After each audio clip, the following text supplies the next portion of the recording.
So what do you do if your teenager is a victim of catfishing or sextortion? Well, we're going to talk about that today on Tips on Teens. My name is Kent Toussaint. I'm a licensed marriage and family therapist, and I specialize in helping kids, teens, and families to live happier lives. I lead two organizations, Teen Therapy Center and the nonprofit 501c3 organization, Child and Teen Counseling, both here in Woodland Hills, California. And every Wednesday at noon, I jump onto Facebook Live to answer your parenting questions. Let's answer today's. Recently, my 15-year-old son met someone online who he thought was a girl. When the girl and him exchanged nude photos, he pretty quickly realized his mistake. The person demanded money, threatened to send the photos to his friends, and post them online. I'm glad he came to us about it, but I don't really know what to do. We told him that probably nothing would come of it, but he's having extreme anxiety. How do we help him? Thank you for your question. I've had several clients who've gone through this kind of situation. So I just want to help identify a term, sextortion. It's like extortion, right? It's basically someone blackmailing another person through, through money or demanding sexual favors in the threat of revealing their sexual activity in order to shame them and whatnot. And it's very, very common right now in online, especially with adolescents.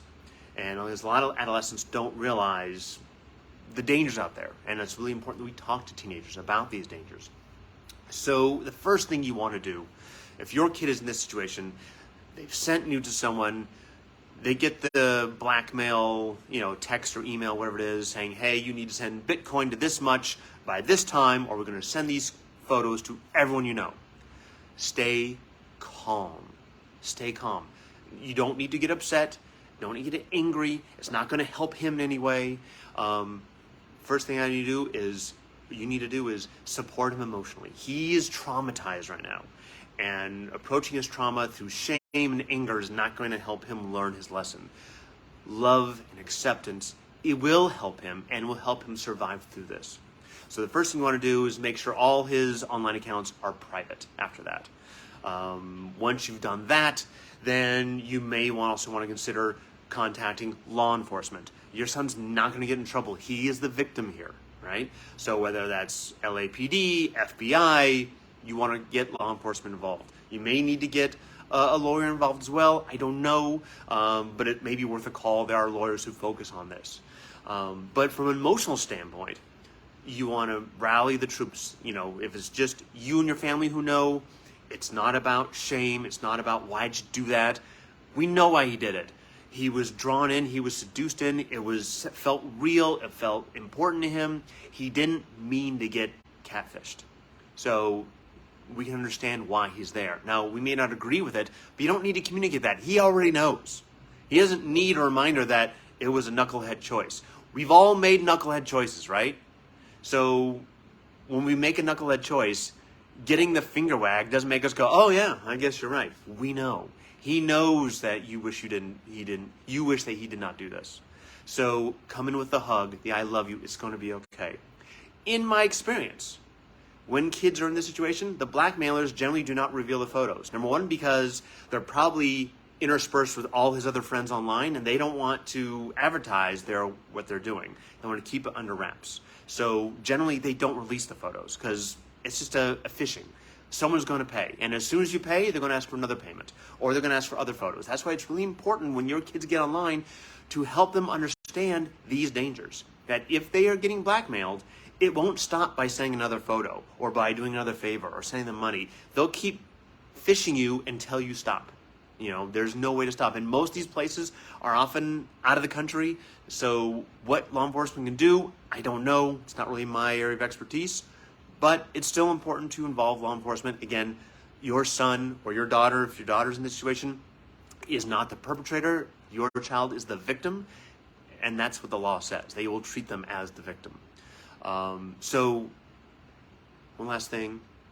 I don't know, I feel like there's one other thing I'm forgetting. As soon as I log off, I'm like, oh my gosh, I forgot to say it. But the most important thing is emotionally, stay calm, stay loving, stay supportive, and even if those photos do come out, be there, for your child. Support your child 100%. Again, if your child's having a lot of anxiety, maybe talking to a therapist can help. I've had clients gone through this, and after a while, this is not a big deal. Again, every one of my clients that have gone through this have never had their photos released, So that's my experience. That's anecdotal. I can't guarantee everyone's experience is going to be the same way. That's just my own anecdotal experience. So again, approach it from love, compassion, acceptance, and patience. It's a big topic, and it's a scary topic. Keep having these conversations about the dangers of online. Even though they all say, yeah, that won't happen to me, make sure you're talking about it. And make sure that they know that if they're in a pinch, they can come to you and you will accept them wholeheartedly, without judgment, without anger, without any animosity. Again, my name is Kent Toussaint with Teen Therapy Center and Child and Teen Counseling. If you'd like me to answer your question here on Tips on Teens, email us at tipsonteens@teentherapycenter.com or direct message us right here. We love your questions. We're here every Wednesday. And also join our Facebook group called Tips on Teens. We'd love to have you there and have your comments there too. Thanks again, guys. See you next week. Bye-bye.